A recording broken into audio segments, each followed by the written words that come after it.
Welcome to Tech in the Car. This is a 2021 Audi A4 Facelift model. It had a load of changes. I'm going to take you through them and take it for a drive in this video.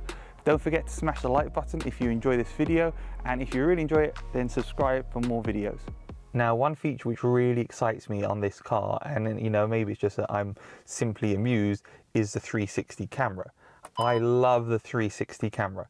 And here you can see the 360 camera, you can see the options. So right now I'm parked in the driveway and you can see the driveway. I can tap on the bottom here and I can change the view. So I can have the front view, so it's just showing the driveway in front of me.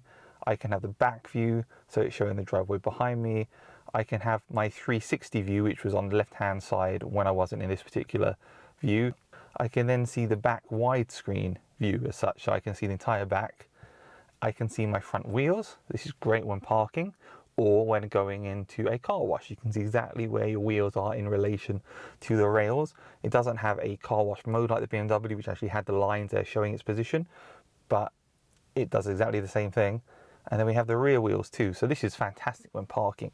This car is larger than the previous generation of A4. And just like every Audi model gets bigger and bigger, and every BMW and every Mercedes, all the cars get bigger with age as they become newer and they add more features. And so parking this car, for me, used to driving a smaller car in the A3, isn't that easy in terms of knowing how close you are to the pavement, to the side of the road. And you end up either probably parking too far or too close. Well, this fixes that problem until you get used to a car which is bigger than your other car, or maybe if you've just never driven a car like this before. These 360 cameras really help with parking to make sure that you don't curb your alloys, which are beautiful to look at, and that your parking is spot on and perfect. So I really, really like this. The 360 camera is very, very cool.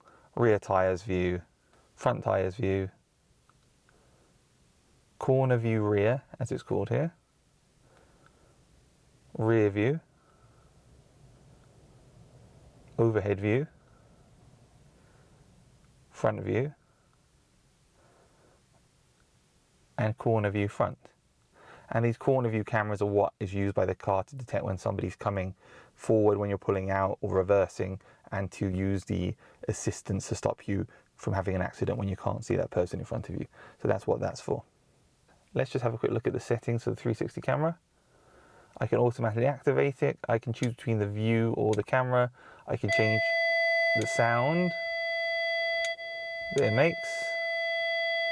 I can change the rear volume. Interesting to note, the front and the rear have different noises. So you should be able to tell when you're too close to front and back. And then you've got your settings for the fader. We've already looked at this in the general settings, but it will adjust the settings there.